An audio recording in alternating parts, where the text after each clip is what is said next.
സ്വാതി, ലോക സമാധാനത്തിൻ്റെ ആ ഒരു ഭംഗം തുടങ്ങിയിരിക്കുന്നു. ഇതിനൊരു അറുതി ഉണ്ടാകുമെന്ന് നമുക്ക് പ്രതീക്ഷിക്കാൻ കഴിയുമോ? ഇസ്രായേൽ തങ്ങളുടെ ആക്രമണം തുടരും എന്ന് തന്നെയാണ് അറിയിച്ചിട്ടുള്ളത്. തിരിച്ചടിക്കുമെന്ന്, ശക്തമായി തിരിച്ചടിക്കുമെന്ന് ഇറാനും പറയുന്നുണ്ട്. GCC രാഷ്ട്രങ്ങൾക്ക് മേൽ ഇറാന്റെ ആക്രമണം തുടരുകയാണ്. ഒരേ സമയം നിരവധി രാഷ്ട്രങ്ങൾക്ക് മേലാണ് ഇറാന്റെ ആക്രമണം ഉണ്ടായിരിക്കുന്നത്. ദുബായിലും അബുദാബിയിലും ഖത്തറിലും ബഹ്റിനിലും ഒക്കെ തന്നെ അവരുടെ ആക്രമണം ഉണ്ടായിരിക്കുന്നു. എന്താണ് ഏറ്റവും പുതിയ വിവരങ്ങൾ?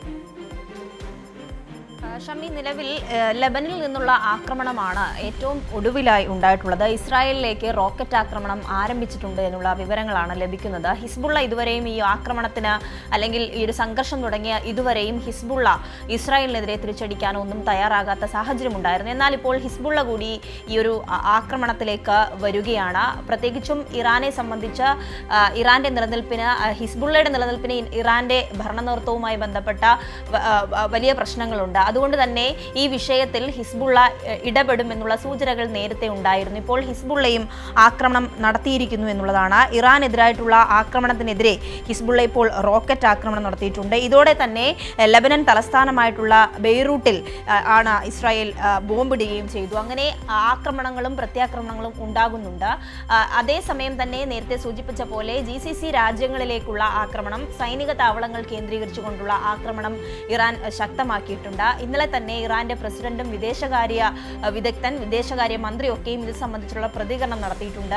അമേരിക്ക മാത്രമാണ് തങ്ങളുടെ ലക്ഷ്യമെന്ന് ഇറാൻ ആവർത്തിച്ച് പ്രഖ്യാപിക്കുകയും ചെയ്യുന്നുണ്ട്. അതിന്റെ ഭാഗമായാണ് USS എബ്രഹാം ലിങ്കൺ ഉൾപ്പെടെ ആക്രമിക്കുവാനുള്ള നീക്കത്തിലേക്ക് ഇറാൻ പോയത്. അതോടൊപ്പം തന്നെ ഇന്നലെ ജെറുസലേമിലടക്കം ആക്രമണം നടത്തിയിരുന്നു. ജെറുസലേമിൽ ഏകദേശം 9 പേരിൽ കൂടുതൽ മരണപ്പെടുന്ന സാഹചര്യം ഉണ്ടായിരുന്നു. നിരവധിയായിട്ടുള്ള ആക്രമണങ്ങൾ തുടർച്ചയായി ഇറാൻ നടത്തുന്നുണ്ട്. അതിനെതിരെ ഇന്ന് ട്രംപ് വലിയൊരു പ്രഖ്യാപനം വീണ്ടും നടത്തിയിട്ടുണ്ട്.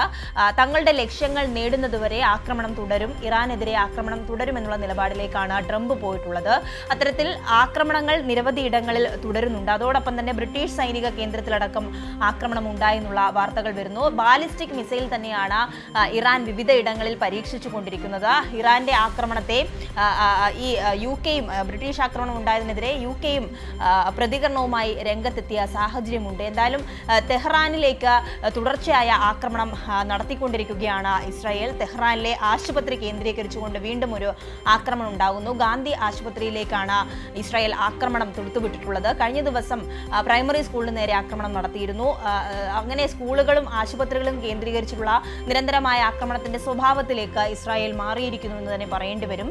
എന്തായാലും വിവിധ തരത്തിലുള്ള പ്രതികരണങ്ങൾ കൂടി ഈ വിഷയവുമായി ബന്ധപ്പെട്ട് ഉയരുന്നുണ്ട്. GCC രാജ്യങ്ങൾ ഇന്നലെ അവരുടെ വിദേശകാര്യ മന്ത്രിമാരുടെ യോഗം ചേരുകയുണ്ടായി. ആ യോഗത്തിലടക്കം പറഞ്ഞത് ഇത്തരത്തിൽ സൈനിക താവളങ്ങൾ മാത്രം ആക്രമിക്കുകയാണ് എന്ന് പറഞ്ഞുകൊണ്ടാണ് ഇറാൻ ഈ സംഘർഷത്തിന് പ്രത്യാക്രമണം നടത്തിയത് എങ്കിൽ പോലും മറ്റ് ഇടങ്ങളെ, ഗൾഫ് രാജ്യങ്ങളെ വലിയ തോതിൽ ബാധിക്കുന്നത് കൊണ്ട് തന്നെ തിരിച്ചടിക്കും എന്നുള്ളൊരു മുന്നറിയിപ്പ് ഇന്നലെ ആ GCC യോഗത്തിൽ നിന്ന് ഉയർന്നു വന്നിരുന്നു. GCC രാജ്യങ്ങൾ ഒറ്റക്കെട്ടായി നിന്നുകൊണ്ട് ഇറാനെ ഒറ്റപ്പെടുത്താനുള്ള നീക്കങ്ങൾ ആരംഭിച്ചിട്ടുണ്ട്.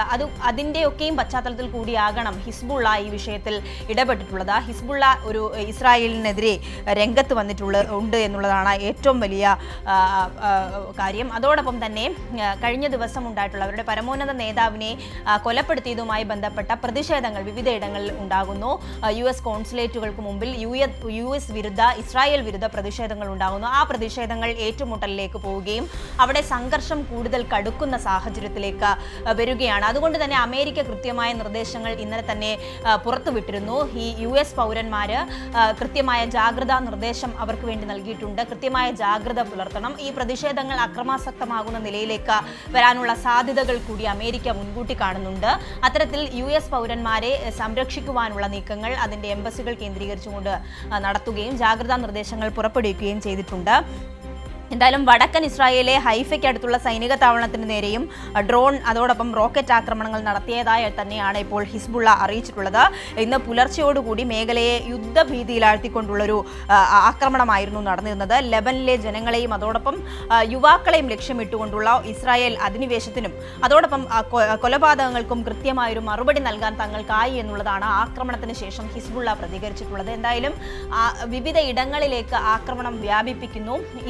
ഇറാന് പിന്തുണ അറിയിച്ചുകൊണ്ടുള്ള സംഘടനകൾ അതോടൊപ്പം തന്നെ രാജ്യങ്ങളൊക്കെ തന്നെയും ഈ US-ന്റെയും ഇസ്രായേലിന്റെയും ഈ നടപടിക്കെതിരെ കൃത്യമായ പ്രതികരണങ്ങൾ കൂടി ഈ ഘട്ടത്തിൽ രേഖപ്പെടുത്തുന്നുണ്ട്. ഷമി.